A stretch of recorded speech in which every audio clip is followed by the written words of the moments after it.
What if I told you the next great war won't be fought with soldiers or tanks? It'll be decided by an invisible weapon, one that powers every single piece of advanced technology the West relies on. From the F-35 stealth fighter to the phone in your pocket. And one country has its finger on the off switch. For decades, China has been quietly building a monopoly that gives it the power to cripple Western military and economic might, almost overnight. This isn't some far-off threat. The silent war has already begun. Section 1, the invisible engine of modernity. So what is this unseen force? It's not a secret code or a cyber weapon. It's a group of 17 metallic elements on the periodic table known as rare earths. Now, their name is actually a bit of a misnomer. They aren't geologically rare. Some are more common than lead or copper. The real challenge, the source of their power, lies in how brutally difficult they are to extract and refine. These elements have unique magnetic and luminescent properties that are, for now, irreplaceable. They are the secret sauce in modern technology. Neodymium, praseodymium, dysprosium, and terbium are essential for the powerful, lightweight magnets inside electric vehicle motors and wind turbines. A single large wind turbine needs about 600 kilograms of them to work. Europium and yttrium? They create the vibrant colors on your phone and TV screens. But their most critical role is inside the machinery of war. Modern defense systems are completely dependent on rare earths. They're in missile guidance systems, submarine sonar, targeting lasers, and the battlefield communications gear that links everything together. An M1 Abrams tank, a Predator drone, a Tomahawk cruise missile, they all run on rare earths. The U.S. military's premier stealth fighter, the F-35 Lightning II, is estimated to contain around 920 pounds of rare earth materials woven into its engines and advanced electronics. A single Virginia-class submarine needs thousands of pounds just to operate its propulsion and weapons systems. Without a steady supply of these minerals, the production lines for the West's most advanced military hardware would grind to a halt. The technological edge Western powers have relied on for generations would simply evaporate. And that leads to the terrifying reality of our time. One nation has methodically positioned itself to control the entire global supply. Today, while China mines a dominant share of the world's raw, rare earths, around 70% in 2024, its real power lies in the next step. It controls over 90% of the incredibly complex and polluting process of separating and refining them into usable metals. That isn't just an industrial advantage, it's a strategic chokehold on the rest of the world. Section 2, the Master Plan, How China Conquered the Earth. This didn't happen by accident. It was the result of a deliberate, multi-decade strategy. The story really kicks off in the 1980s, and in 1992, Chinese leader Deng Xiaoping said something that should have set off alarm bells in every Western capital. During a tour of the country's industrial south, he declared, "The Middle East has oil, China has rare earths." At the time, the United States was the world's leader in rare earths, thanks to its massive Mountain Pass mine in California. But the West saw it as a dirty, low-margin business. And it is. Extracting rare earths is an environmental nightmare, involving strip mining and flushing the earth with harsh chemicals that create tons of toxic and often radioactive waste. As environmental regulations tightened in the West and labor costs rose, American companies made a fateful decision. They offshored the problem. And China was more than willing to take it on. With lower labor costs, a tolerance for environmental damage, and huge state subsidies, Chinese companies began to systematically undercut every other producer on the planet. They flooded the market with cheap rare earths, tanking the price and driving competitors, including America's Mountain Pass mine, right out of business. But Beijing's strategy was more sophisticated than just digging. They knew the real power wasn't in the minerals, but in the know-how to process them. They partnered with Western firms, learned their advanced techniques, and then poured money into R&D to perfect them.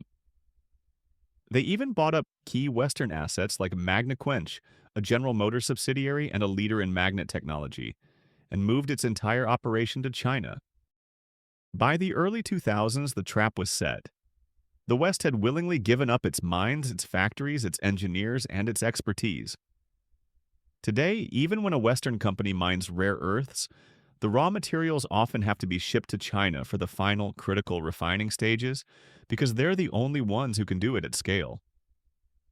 China doesn't just sell the raw materials anymore, it sells the high-value finished products, like the permanent magnets that are the heart of so many technologies. While the West was sleeping, China quietly seized control of the foundational elements of the 21st century economy and military. Section 3. The Chokehold, Weaponizing a Monopoly. For years, this dominance was a looming, abstract threat. Not anymore. The weapon is now in play. As geopolitical tensions have risen, Beijing has begun to squeeze its chokehold on the rare earth supply chain. A new kind of warfare is unfolding, one fought with export licenses and customs delays. The first major warning shot came in 2010. After a maritime dispute with Japan, China abruptly halted all rare earth exports to the Japanese tech industry. The embargo was short, but the shockwave was massive. Factories stalled, supply chains froze, and prices for some elements went through the roof.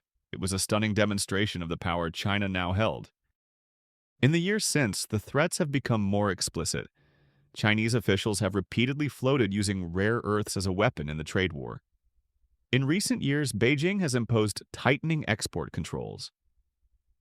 In December 2024, it implemented a strict licensing system for the export of critical minerals like germanium and gallium, elements vital for night vision and advanced semiconductors. In the spring of 2025, China rolled out an even more sophisticated licensing system, targeting key rare earths and the high-performance magnets made from them, a direct shot at U.S. tariffs. The results were immediate. Exports of these crucial components to the U.S. plummeted. Automakers outside of China faced production slowdowns and supply scares.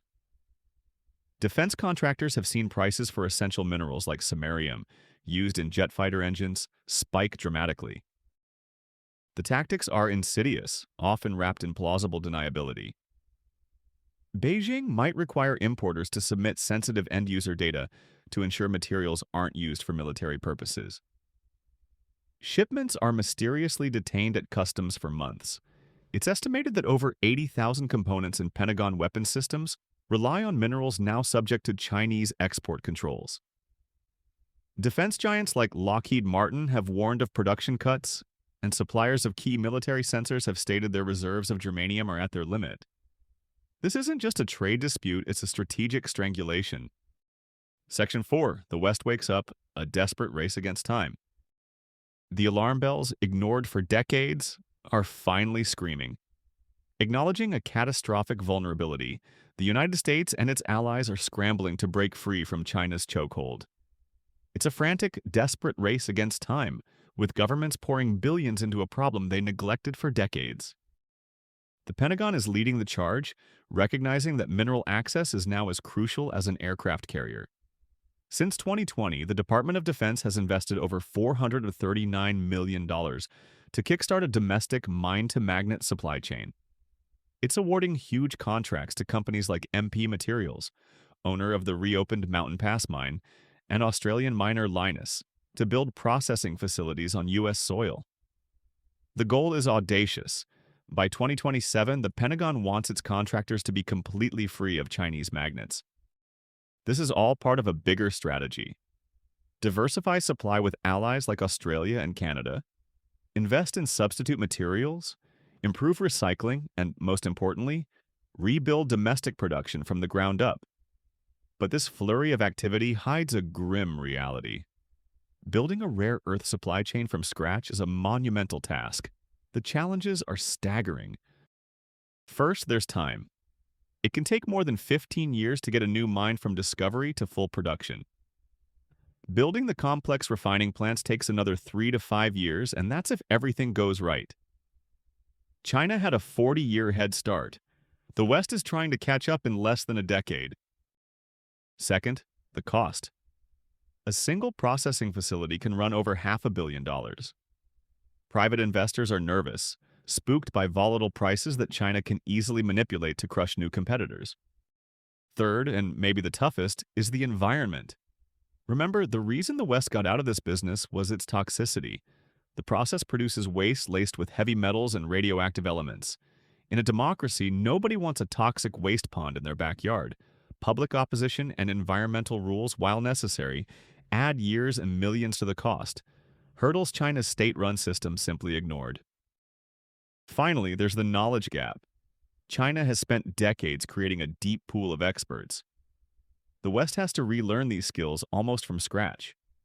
The West has woken up, but it's years behind in a race it absolutely cannot afford to lose. The question is it too little, too late? Conclusion. We stand at a critical fork in the road for the 21st century. The global balance of power, the future of technology, and the security of nations are being reshaped by a handful of minerals most people have never even heard of.